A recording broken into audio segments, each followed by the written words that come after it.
Assalamualaikum warahmatullahi wabarakatuh. Selamat pagi dan salam sejahtera bagi kita semua. Shalom, Om Swastiastu, Namo Buddhaya, salam kebajikan, Rahayu. Halo Sobat Skyone, selamat datang di podcast milik Skyone, SMK Negeri 7 Batam. Sobat Skyone, di episode kali ini kita akan membahas topik yang sangat penting untuk kita semua sebagai pelajar tentunya, yaitu tentang bahaya radikalisme dan intoleransi sejak dini. Dan bagaimana cara kita untuk melindungi diri kita sejak dini sebagai pelajar tentunya. Untuk itu Sobat Skyone, ancaman ini bukan hanya datang dari lingkungan sekitar, tetapi juga dari media sosial yang menjadi jalur penyebaran berbagai paham berbahaya. Sebelum kita memulai podcast pada pagi hari ini, izinkan saya memperkenalkan diri terlebih dahulu. Baik, izinkan saya Rida Yulistin, salah satu alumni dari SMK Negeri 7 Batam. Dan hari ini saya diberikan kesempatan untuk dapat mengisi podcast dengan topik yang sangat bermanfaat bagi pelajar di SMK Negeri 7 Batam ini tentunya. Baik Bapak, dan yang tak kalah istimewa, kita kedatangan narasumber yang sangat luar biasa hari ini dari pihak kepolisian yang berpengalaman langsung dalam bidang pencegahan radikalisme dan intoleransi. Sebelum kita mulai obrolan menarik hari ini, kita boleh minta Bapak untuk ikut kita tagline ya Pak ya. Oke. Tagline-nya saya bilang Skyone, nanti jawabnya langitkan semangatmu, suarakan inspirasi. Oke, kita mulai ya. Oke. Skyone, Langitkan semangatmu, suarakan inspirasi. Oke. Baik, terima kasih. Baik, langsung saja kita sapa bintang tamu kita pada pagi hari ini. Baik, Bapak boleh dibantu perkenalkan diri, mulai dari nama, jabatan, dan dari instansi mana nih Pak? Oke, baik. Terima kasih Mbak ya. Pertama-tama sebelum kita mulai saya perkenalkan diri dulu. Jadi nama saya Risyal Hardiansah Nugroho. Oke, baik. Polisi, alhamdulillah. Pangkat Ajun Komisaris Polisi. Saya bertugas di Satgaswil Kepulauan Riau Densus 88 Anti Teror Polri. Jadi saya mengemban salah satu fungsi yang ada di Satgaswil ini namanya pencegahan. Pencegahan ini fungsinya dia sifatnya terbuka untuk umum. Jadi kita memberikan vaksin, edukasi kepada masyarakat, sosialisasi kepada masyarakat akan bahaya paham-paham intoleransi, radikalisme sampai ekstrim yang berujung kepada tindak pidana terorisme seperti itu. Oke, baik Bapak. Terima kasih Bapak dari pihak kepolisian, Bapak APK, APK aplikasi Mbak. AKP Risyal Hardiansyah Nugroho, Eskom ya Bapak. Iya, betul. Baik, jadi kita itu lagi ngebahas tema yang penting dari hari ini tuh temanya itu upaya penanganan konflik radikal dan terorisme di lingkungan masyarakat, khususnya siswa-siswa SMK Negeri 7 Batam dan muda-mudi di Batam, gitu.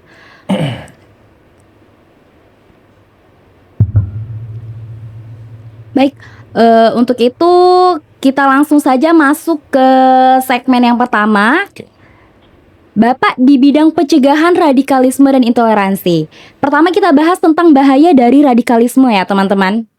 Pak, banyak pelajar mungkin masih belum bisa paham sepenuhnya apa itu radikalisme. Oke. Bisa dijelaskan secara singkat apa sih sebenarnya paham radikal itu? Oke, jadi gini. Sebelum orang mencapai ke radikal ya, jadi ini kan ada tahap-tahapan proses infeksi lah. Kayak kita mau sakit misalnya kan nggak langsung tiba-tiba drop gitu. Pasti ada gejala-gejalanya seperti mungkin meriang, demam, pilek, batuk seperti itu.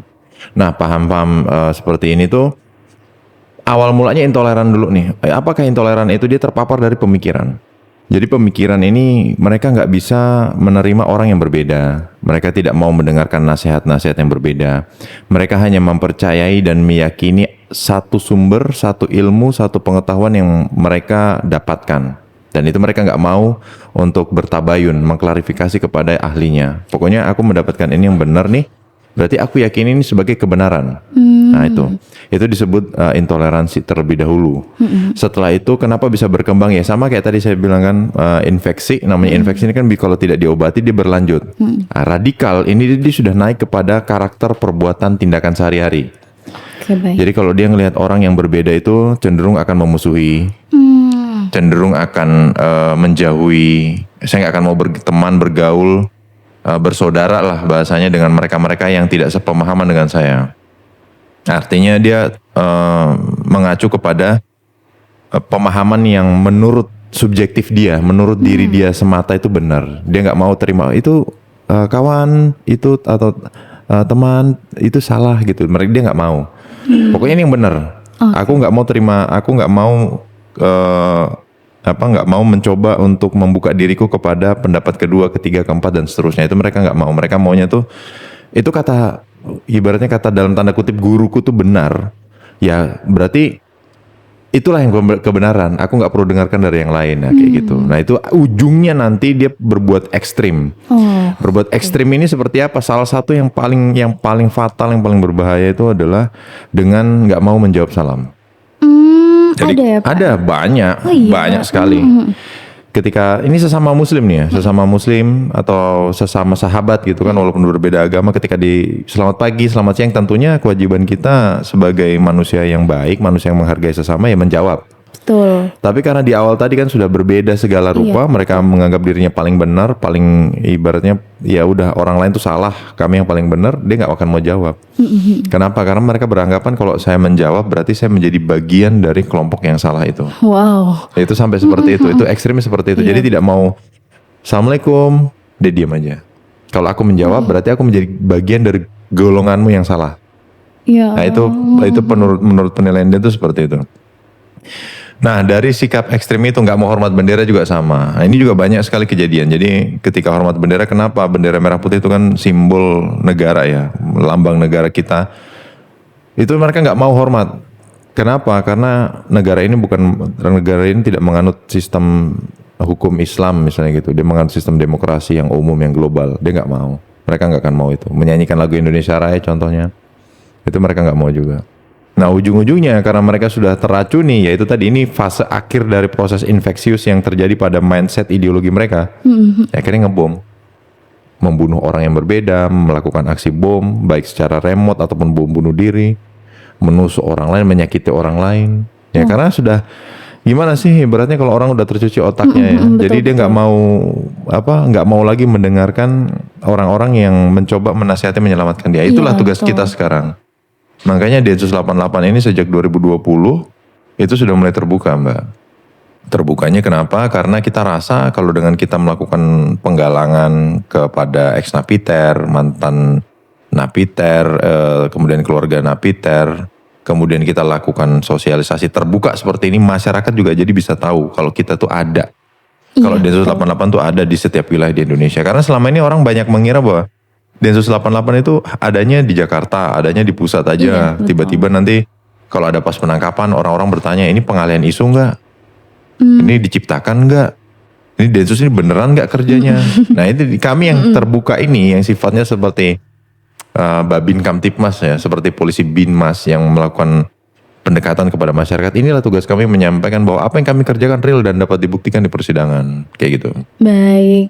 Jadi miris banget ya teman-teman tentang bahaya ini. Jadi disinilah kita akan bahas dan teman-teman patut untuk tonton ini sampai habis karena di sini kita akan bahas yang paling penting untuk misteri-misteri tentang radikal ini. Oke. Kenapa pelajar atau anak muda sering jadi sasaran utama penyebaran paham radikal ini, Pak? Oke, ini jawabannya ada yang pendek, ada yang panjang. Yang pendek anak-anak remaja ya, ya karena saya juga pernah remaja juga ya.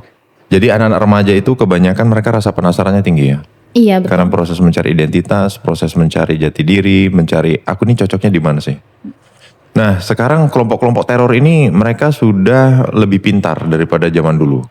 Mereka sekarang menggunakan media-media yang digandrungi atau disukai anak-anak remaja. Anak-anak Gen Z, anak-anak Gen Alpha. Iya ya. betul. Akhirnya proses pola rekrutmen atau proses pola untuk perekrutan, proses pola untuk menarik simpati itu juga berubah. Baru-baru ini kami kurang lebih 2 minggu 3 minggu yang lalu itu kami lakukan penanganan terhadap anak-anak di bawah umur di seluruh Indonesia yang direkrut masuk ke dalam kelompok teror. Oh. Anak-anak ini paling muda usianya sekitar 7 sampai 14 tahun. 7 tahun, Pak? Iya. Mereka diinfeksi masuk melewat game online ya, lewat game online, kemudian dari media sosial, contohnya TikTok ya. Ini Iya, saya sebut aja betul. game online-nya ini biar karena yang nonton juga pasti main juga ya, namanya Roblox. Oke. Iya ini. Saya sebut merek aja langsung karena memang ini hasil pemeriksaan kami, hasil penyentuhan kami kepada dia dan keluarga bahwa kami menemukan teman-teman yang lebih asik Pak di dalam Roblox itu, bisa ngobrol, bisa curhat dan lain sebagainya. Jadi orang-orang ini dimotori ya, jadi anak-anak ini dikumpulkan oleh aktor orang dewasa. Ya, aktor orang dewasa inilah yang berusaha untuk mempropagandakan, merekrut dan mempengaruhi, meracuni mindset ideologi anak-anak ini. Oh gitu. Makanya karena anak-anak di bawah umur kita silent kan, maksudnya kita sembunyikan karena anak ini hanya terpeleset sedikit saja. Ya kan Baik. kita nggak publis ke media seperti Betul, penangkapan-penangkapan yang lain karena anak di bawah umur ABH atau anak berhadapan dengan hukum ini masa depannya masih panjang lah. Betul. Gitu. Jadi karena rasa penasaran tinggi nomor satu. Yang kedua karena mencari masih proses pencarian jati diri. Iya betul. Yang ketiga karena dia tidak mendapatkan kenyamanan atau dia tidak mendapatkan tempat yang nyata di rumah misalnya atau di lingkungan nyata. Iya. Akhirnya dia lari ke media sosial. Ya kita tahu juga anak Gen Z, Gen Alpha ini kan cenderungnya lebih jor-joran, lebih vulgar lah atau lebih terbuka itu di media sosial Iya. daripada dia cerita dengan orang tuanya kayak gitu. Betul. Baik, ternyata seperti itu ya teman-teman. Mengapa anak-anak itu jadi sasaran utama nih tentang bahaya radikal ini sendiri. Oke Bapak, saya sempat melihat beberapa data dan kasus. Ternyata sudah ada beberapa pelajar dari berbagai daerah termasuk di Kepulauan Riau itu yang terpapar paham radikal nih Pak. Ya, Bahkan ada yang sampai membeli bahan peledak lewat e-commerce. ya. Baik, boleh Bapak bisa ceritakan tentang contoh kasus nyata atau pengalaman Bapak sendiri tentang menangani hal seperti ini? Oke. Jadi selama sepanjang karir saya 11 tahun di Densus ini banyak sekali kejadian-kejadian atau kasus-kasus yang kami tangani ini yang beragam bervariasi ya. Utamanya melibatkan remaja yang menuju dewasa. Itu nggak hanya terjadi sekali dua kali, itu udah sering terjadi seperti itu. Tapi yang paling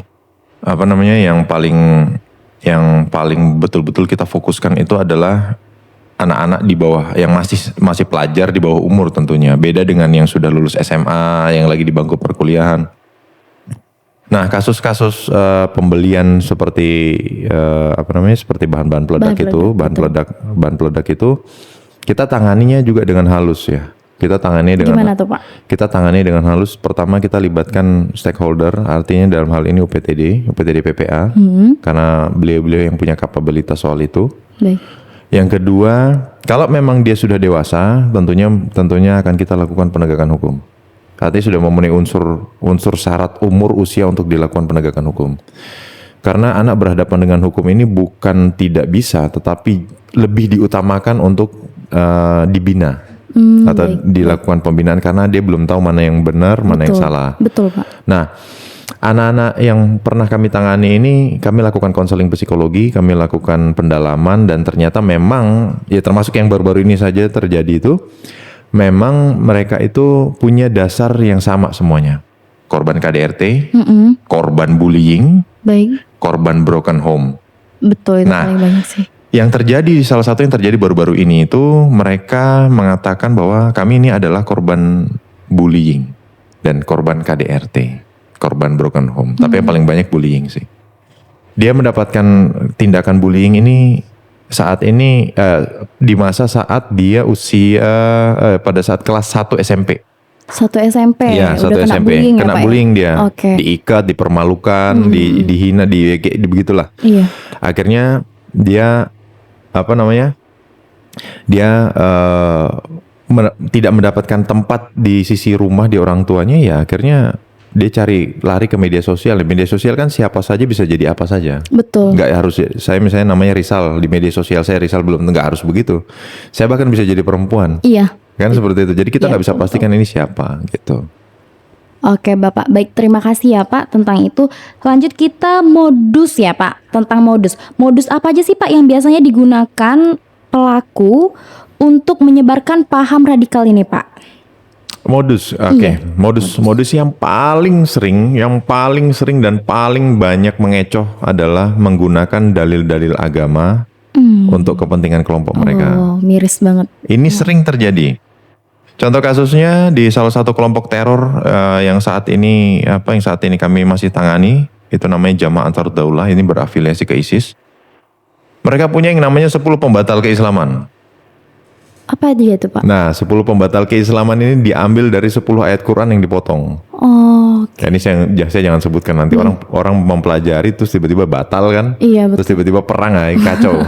Tapi ini ada ya. Jadi 10 pembatal keislaman ini bagi seseorang muslim yang sudah ibaratnya memiliki ciri-ciri ini, berarti dia batal sudah Islamnya menurut kelompok mereka ini. Oh, Jadi kalau saya sudah ada salah satu aja atau sudah melengkapi 10 kondisi ini, berarti sudah sah dan meyakinkan saya murtad.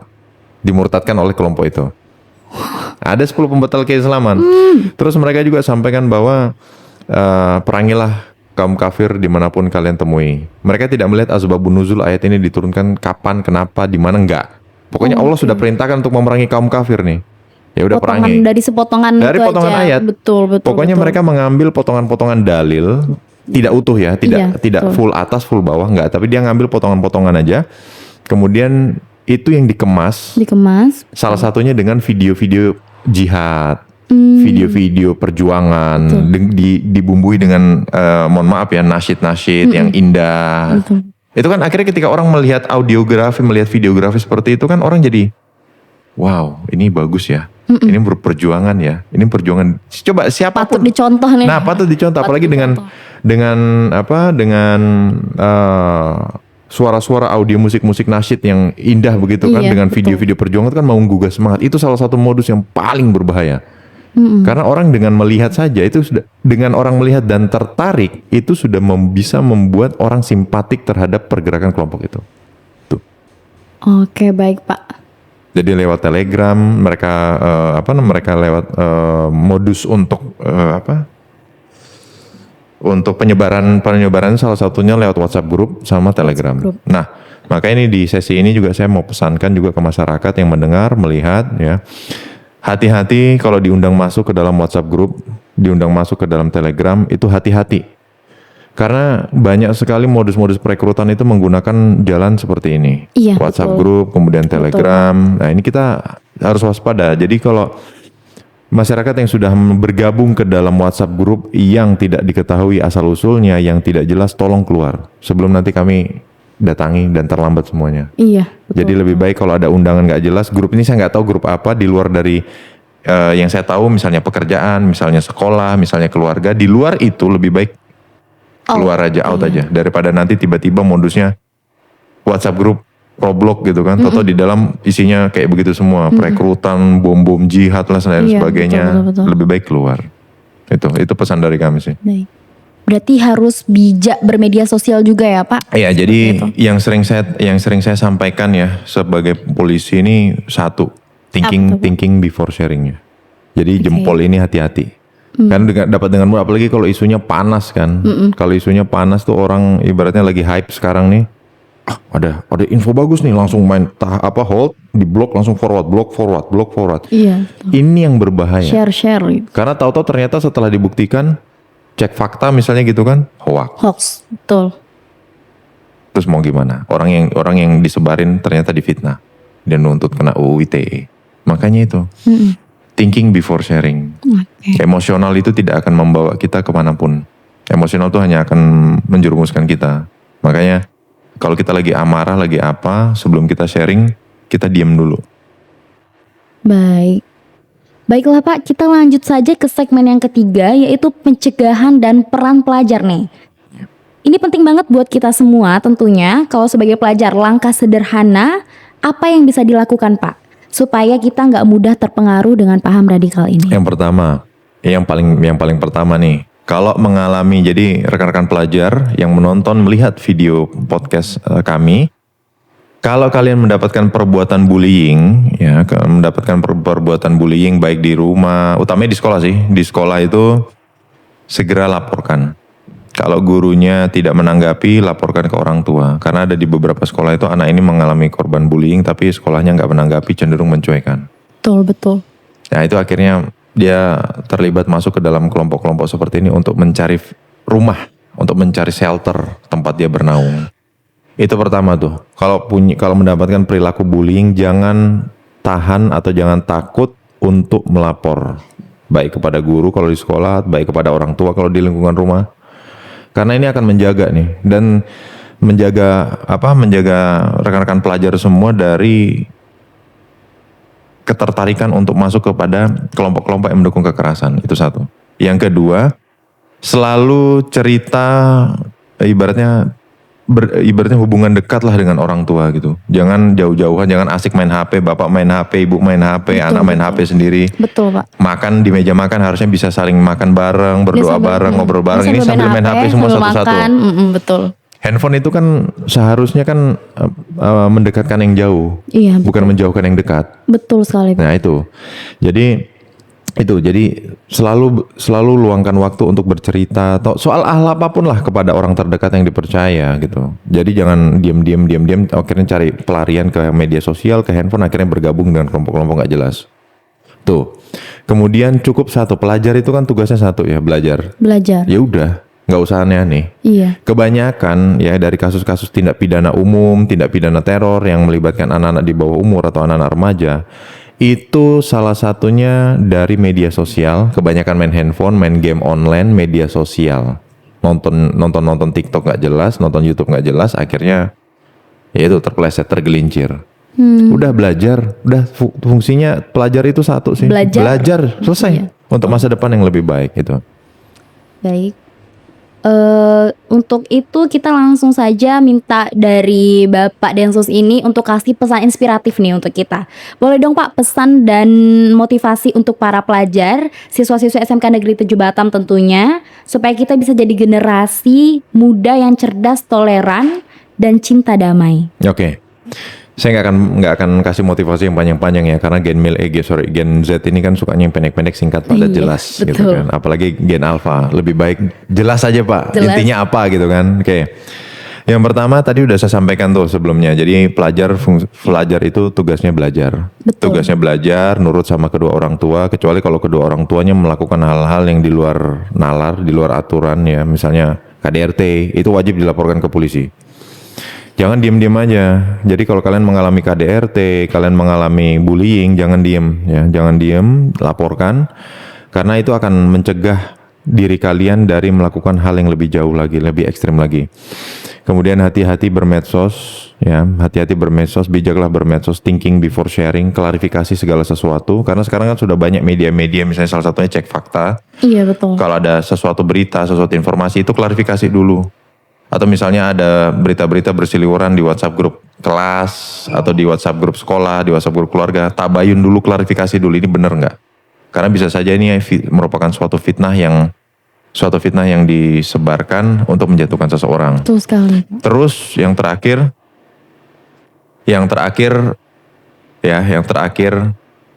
kurangi main gadget media sosial. Kurangi gadget Pak ya. Kurangi gadget. Betul. Dah, itu penyakit. Betul Pak. Satu-satunya barang yang menyebabkan kecanduan yang belum ditandain atau belum disahkan oleh BNN itu adalah handphone. Ada istilahnya sekarang narkolema kan, Iya, narkoba lewat mata. Iya, narkoba Ya lewat udah. mata. Sekarang kalau HP kita sering kecanduan main HP, terus diambil HP-nya sama orang tua, pasti gelisah. Pasti marah. akan menunjukkan tanda-tanda orang sakau obat. Sama seperti pecandu narkoba Betul. ketika direhabilitasi, Betul Pak. pasti akan menunjukkan gejala yang sama, gelisah, takut, khawatir, gak tenang, panik, keringat dingin. Betul sekali. Apa bedanya dengan narkoba? Wow, iya ternyata Pak ya. Nah iya. Iya betul. Makanya saya bilang kurangi main gadget sudah. Iya betul. Makanya saya juga sampaikan ini kepada bapak ibu yang punya anak, tolong anaknya diawasi bapak ibu ya. Anaknya diawasi ketika main gadget. Itu diawasi, dicek betul, kalau perlu HP-nya disita, jangan sampai terlambat, nyesel nanti kalau kami datang.